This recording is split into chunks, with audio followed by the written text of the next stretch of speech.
নমস্কার বন্ধুরা, অমৃতা কুকিং চ্যানেলে সবাইকে স্বাগত জানিয়ে আবারও হাজির হয়েছি।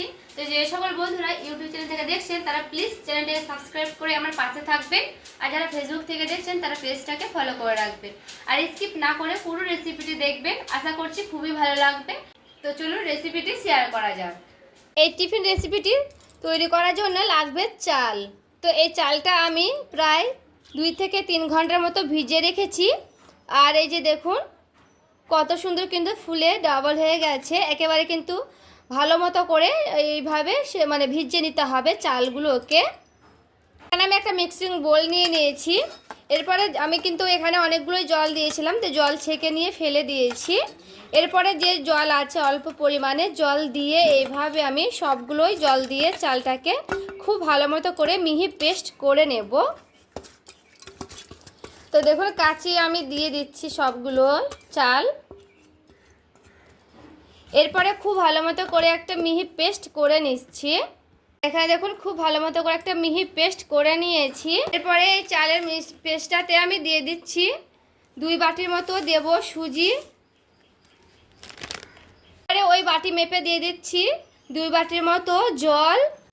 তো এখানে আমি 2 বাটি দিলাম জল। আবারও সুজিটা দিয়ে খুব ভালো মতো করে একটা মিহি পেস্ট করে নিচ্ছি। এরপরে দেখুন খুব ভালো মতো করে একটা মিহি পেস্ট করে নিয়েছি। আর এখানে দেখুন কি সুন্দর একটা ক্রিমের মতো করে নিয়েছি। এরপরে বাটি নিয়ে নিলাম, তো বাটিতে আমি ঢেলে নেব। পরে জলটা বুলিয়ে দিয়ে দিচ্ছি, সে মিক্সি বাটি জল বুলিয়ে দিলাম। আর এখানে দেখুন কেমন ঘনত্বটা রয়েছে। পরে বাটি মেপে দিয়ে দিচ্ছি এখানে আটা। এখানে স্বাস্থ্যকরভাবে তৈরি করছি, তার জন্য আমি এখানে আটা ব্যবহার করছি। এরপরে আটাটা দিয়ে খুব ভালো মতো করে এভাবে আমি দেখুন মাখিয়ে নিচ্ছি, গুলে নেব। দেখুন আমি হাত দিয়ে খুব ভালো মতো করে মাখিয়ে নেব। আর এই টিফিন রেসিপিটি হাত দিয়ে মাখানোর চেষ্টা করবেন, এতে করে টিফিন রেসিপিটি খুবই ভালো হবে। আর খেতেও কিন্তু খুবই ভালো হয় এইগুলো, আর নরম সফট হবে এইভাবে করলে। তো আমি এই হাত দিয়ে দেখুন এইভাবে ফেটিয়ে নেব প্রায় 5 থেকে 10 মিনিটের মতো। আর এই টিপসটা একটু ফলো করবেন, তাতে যে জালি জালি যুক্ত হবে এই টিফিন রেসিপিগুলো। তো আমি এইভাবে কিন্তু প্রায় 10 মিনিটের মতো ফেটিয়ে নেব। আর এই যে দেখুন হাত দিয়ে আমি খুব ভালো মতো করে 10 মিনিটের মতো ফেটিয়ে নিয়েছি। আর ফেটিয়ে নিয়ে একটা যে ক্রিমের মতো হয় দেখুন, দেখে বুঝতেই পারছেন একেবারে দলাভাব নাই, একেবারে মসৃণ হয়ে গেছে। তো এইভাবে কিন্তু খুব ভালো মতো করে ফেটিয়ে নেওয়ার চেষ্টা করবেন। তো আমি এখানে আবারও মাপ মতো দিয়ে দিচ্ছি জল, যেহেতু এটা ঘন আছে তার জন্য একটু জল লাগবে আমার। তো জলটা দিয়ে একটু আমি এইভাবে হাত দিয়ে আবারও মাখিয়ে নিচ্ছি। আপনারা চাইলে হ্যান্ড রাইস দিয়েও খুব ভালো মতো করে ফেটিয়ে নিতে পারেন। তো হাত দিয়েই ভালো হবে ফেটানো। তো হাত দিয়ে এইভাবে কিন্তু অবশ্য করে ফেটিয়ে নেবেন। দিয়ে দিচ্ছি অল্প পরিমাণে লবণ, দিয়ে দিচ্ছি বেকিং পাউডার 1 চামচের মতো। লবণ আর বেকিং পাউডারটা দিয়ে খুব ভালো মতো করে এভাবে আমি ফেটিয়ে নিচ্ছি চামচ দিয়ে। এখানে চামচ দিয়ে ফেটানো না হলে হাত দিয়েও খুব ভালো মতো করে ফেটিয়ে নেওয়ার চেষ্টা করবেন। এইভাবে আমি প্রায় 1 মিনিটের মতো ফেটিয়ে নিলাম। তো 1 মিনিটের মতো কিন্তু ফেটিয়ে নিতে হবে। এরপরে এখানে দেখুন কেমন আমি ঘনত্বটা রাখতে হবে ব্যাটারে। তো আমি একটা রেখা টেনেও দেখাচ্ছি, দেখুন এই যে একটা রেখা টেনেও দেখালাম, এইরকম কিন্তু রাখতে হবে। তো এখানে যদি ঘন মনে হয় বেশি, তবে জল অ্যাড করে দিতে পারবেন। আর পাতলা হলে কিন্তু একটু আটা বা ময়দা দিয়ে একটু ঘন করে নিতে পারবেন। এই টিফিন রেসিপিটি খাওয়ার জন্য একটা চাটনি রেডি করে নেব। তো ব্যাটারটাকে ঢাকা দিয়ে রেখে দেব। তো চলুন। তো এখানে দেখুন একটা টমেটো নিয়েছি, একটা পেঁয়াজ নিয়েছি, আর 2টো কাঁচা লঙ্কা নিয়েছি। তো এই দিয়ে কিন্তু খুব ভালো মতো করে চাটনিটা হয়ে যাবে। তো এখানে দেখুন আমি পেঁয়াজটা কেটে নিচ্ছি। তো পেঁয়াজের খোসাটা প্রথমে আমি ছিলে নেব। পরে পেঁয়াজটা দেখুন এইভাবে আমি একটু বড় বড় করে কেটে নেব। এইভাবে কেটে নিলেই হয়ে যাবে পেঁয়াজটা। তো এখানে পেঁয়াজটা আমি সাইডে সরিয়ে রেখে দিলাম। এরপর একটা টমেটো কেটে নেব।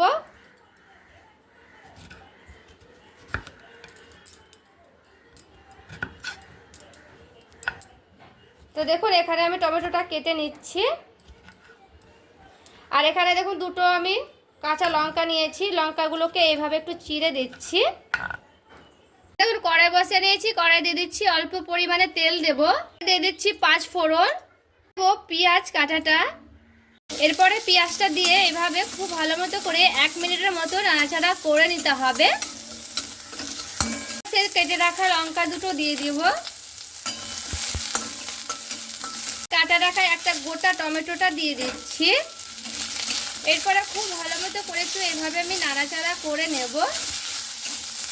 এরপরে দিয়ে দিচ্ছি অল্প পরিমাণে লবণ, দিয়ে দিচ্ছি হলুদের গুঁড়া। এরপরে লবণ আর হলুদটা দিয়ে একটু ভালো মতো করে এইভাবে নাড়াচাড়া করে নেব।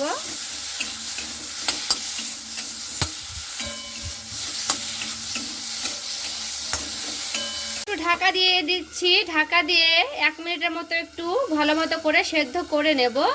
এরপরে 1 মিনিট পর ফিরে এলাম, আর এখানে দেখুন খুব ভালো মতো করে টমেটোটা এইভাবে কিন্তু আমি একটু এইভাবে খুন্তি দিয়ে ভেঙে ভেঙে দিচ্ছি, যেন নরম হয়ে যায় কিনা একটু দেখলাম। তো এখানে কিন্তু খুব সুন্দর করে নরম হয়ে গেছে। এরপরে এগুলোকে আমি ঠান্ডা করে নিচ্ছি, তারপরে দেখাচ্ছি।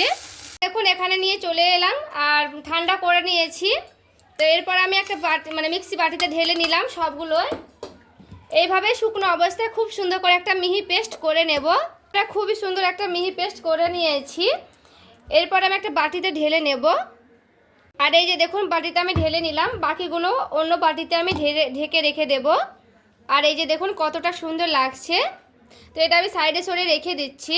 হ্যাঁ দেখুন আমি একটা কড়াই বসে নিয়েছি, আজকে কড়াই তৈরি করবো এই টিফিন রেসিপিগুলো। এখন 1 ফোঁটার মতো আমি দিয়ে দিচ্ছি তেল। এবার সর্ষের তেলটা দিয়ে একটু এইভাবে আমি মাখিয়ে নিলাম। তেলটা ব্রাশ করে এইভাবে একটু জলের ছিটা দিয়ে দিতে হবে। আর গ্যাসের আঁচটা আমি এখানে কমিয়ে দিলাম। এরপরে এখান থেকে আমি 1 ডাব্বু করে নেব, আর এই যে 1 ডাব্বু করে আমি এখানে দিয়ে দিচ্ছি। এরপরে আমি দিয়ে দিচ্ছি ঢাকা দিয়ে রেখে দিচ্ছি। এরপর আমি ঢাকনাটা উঠিয়ে নিচ্ছি। আর এই যে দেখুন বন্ধুরা কত সুন্দর ফুটো ফুটো হয়েছে, দেখুন টিফিনগুলো দেখতে কতটা সুন্দর লাগছে। দেখুন আবারও আমি ঢাকনাটা উঠিয়ে নিচ্ছি। আর দেখুন বন্ধুরা এইভাবে খুব সুন্দর করে টিফিনগুলো কিন্তু রেডি করে নিচ্ছি। আর দেখুন কত সুন্দর ফুটো ফুটো হয়েছে। দেখুন বন্ধুরা টিফিনগুলো রেডি করে নিয়ে চলে এসেছি। আর দেখতে দেখুন কতটা সুন্দর আর নরম সফট হয়েছে। আর এভাবে একবার হলেও বাড়িতে তৈরি করে খেয়ে দেখবেন, খেতে দারুণ লাগে নরম সফট টিফিন রেসিপিগুলো। আর এই দিয়ে চাটনি দিয়ে যদি একবার এইভাবে খেয়ে দেখেন তাহলে তো কোনো কথাই হবে না। এইগুলো খেতে এতটাই দারুণ লাগে, একবার হলেও বাড়িতে তৈরি করে খেয়ে দেখবেন। দেখুন সবগুলোই কিন্তু খুব সুন্দর, একেবারে জালিযুক্ত পারফেক্ট হয়েছে, দেখে বুঝতেই পারছেন। তো বন্ধুরা এইভাবে আমি দেখুন ভেঙেও দেখাচ্ছি, আর কি সুন্দর একেবারে জালি যুক্ত হয়েছে। একবার হলো এইভাবে চাটনি দিয়ে খেলে দারুণ লাগবে। তো এই রেসিপিটি আপনাদের কেমন লেগেছে অবশ্যই কমেন্ট করে জানাতে ভুলবেন না। আর ভালো লেগে থাকলে প্লিজ লাইক করবেন, আর চ্যানেলটাকে সাবস্ক্রাইব করে আমার পাশেই থাকবেন। দেখা হচ্ছে আরও একটি রেসিপির সঙ্গে। সবাই ভালো থাকবেন, সুস্থ থাকবেন।